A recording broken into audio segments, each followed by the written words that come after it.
Coming up on Mountain News at 5:30, a death investigation is underway after police pull a body from the Ohio River near Jefferson County. And negotiations continue in an effort to try to put an end to the federal government shutdown. And we're seeing snow throughout eastern Kentucky. How long is it going to last? Details coming up. Dedicated to southern and eastern Kentucky, this is WYMT Mountain News at 5:30. Good evening, I'm Caroline Mueller. Many of us woke up to some snow on the ground and cool temperatures this morning, but how long is that going to continue? WYMT First Alert Meteorologist Eric Dean joins us now on this First Alert Weather Day. Eric. All right, Caroline, so we are seeing some snow throughout portions of eastern Kentucky. This is a scene at the Kentucky-Tennessee border in Whitley County. You can see the snow is still coming down at this hour. Powell County right now seeing some snow. Look at that temperature, 28 degrees. Feels like 20 degrees out there. Pike County down to 19 degrees. Look at your feels like temperature, 11. Talk about chilly, 16 right now in Harlan on Black Mountain. But look at your feels like temperature, already down to 5. That's right, 5 degrees. We're seeing snow on First Alert Live Pinpoint Doppler radar. We'll go ahead and pinpoint over towards the Kentucky-Tennessee border. You can see that line of snow pushing through. Same story over towards Harlan County, a little bit of Bell County. Then we move up north over towards the Painesville area. Pikeville seeing some snow at this time. Same story as well in Perry County. Right now we're seeing temperatures in the 20s and low 30s, but look at that feels like temperature. Already down to 14 in Wise, 25 in Clintwood, 27 Hazard, 28 in Louisa. So if you have plans for tonight around that 6-7 time frame, we'll keep that snow chance in the forecast. We're not moving much in terms of temperature. We're only going to stay in the upper 20s and low 30s. We'll clear out, though, as we go throughout the next several hours. Details on the First Alert forecast coming up in a few minutes. Caroline. All right, Eric, thank you. In Hardin County, at least one person is dead after a 3-vehicle crash early this morning. Police say it happened on the Salt River Bridge along Dixie Highway. No name has been released so far regarding the person killed. Police say traffic on the bridge has been shut down completely since the crash. A death investigation underway after police in Louisville pulled a body from the Ohio River at approximately 10 this morning. A witness spotted the remains in the river near the base of the Lincoln Bridge on the Louisville side, then called for help. The river unit says it appears to be an adult, but no further details on who this person is or how they ended up in the water. Investigators hope an autopsy can provide more information. In Huntington, West Virginia, a man was arrested after he was accused of selling drugs to a minor, leading to their death. Tony Eldon Lee Jr. is charged with delivery of a controlled substance causing the death after a 15-year-old boy reportedly overdosed on drugs sold to him. During an investigation, police say they found that Lee and the minor's mom were living together at the time of the incident when they say he sold drugs to the victim.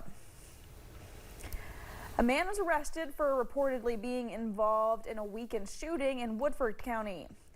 Officers say Tyler Estes fired shots in the McDonald's parking lot on United Drive in Versailles. His arrest citation says he got into an argument with someone, then fired 2 shots in the air and 2 shots at the man as he drove away.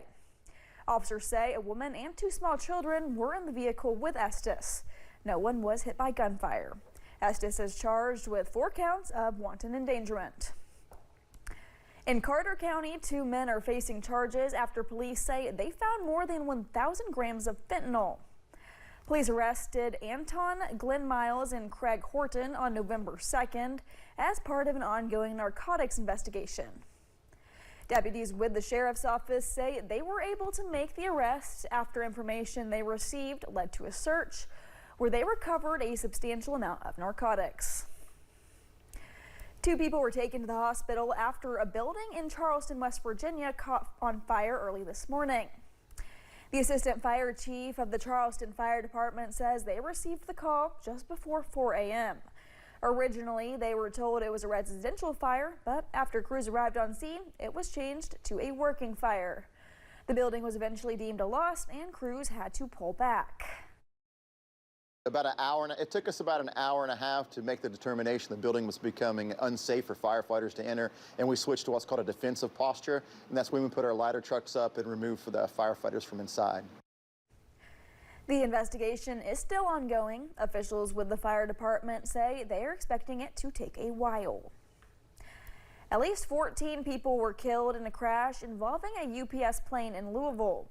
A half-mile debris field was left from that crash. Several surrounding businesses have been impacted. That includes Quantum Ink. The company manufactures printing ink and ships out an estimated 50,000 pounds of ink a day. But in the aftermath of the crash, they've had to send orders to other companies in other states. Leaders hope operations will be back to normal soon. The government shutdown is still on, but for how much longer?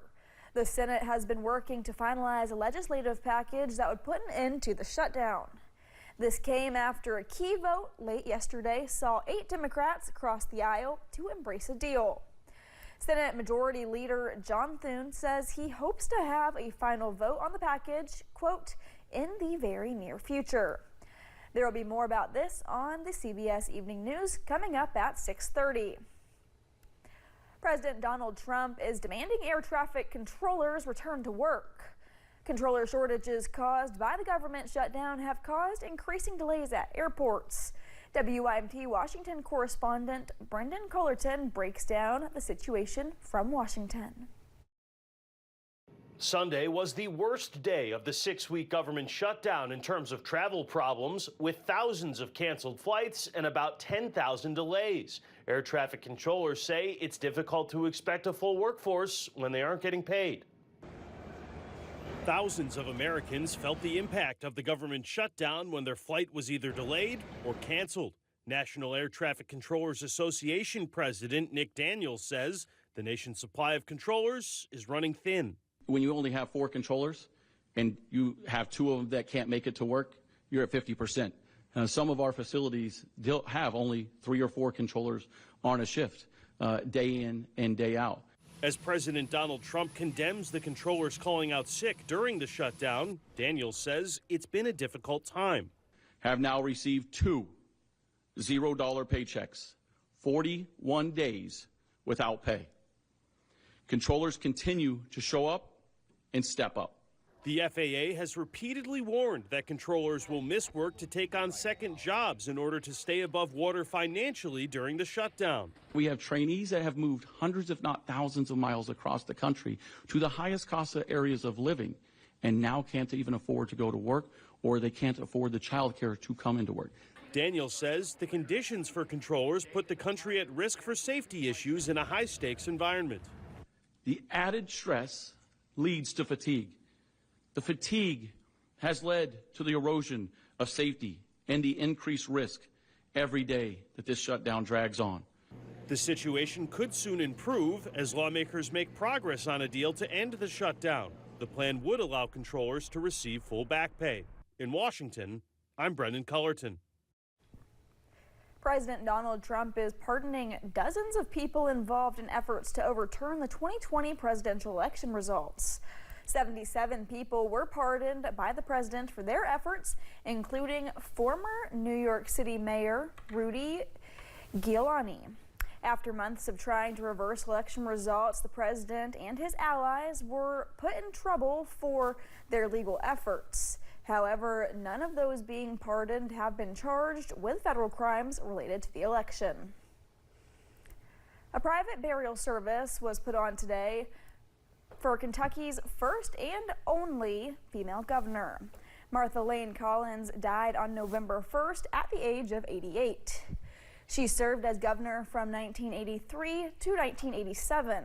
Governor Andy Beshear said in a statement, Collins led a groundbreaking life and career dedicated to building a better Kentucky for its people. Coming up on Mountain News at 5:30, one restaurant chain is bringing back a favorite among some fans. And it's going to get a little bit worse in terms of temperature before it starts to get better. Details coming up. Your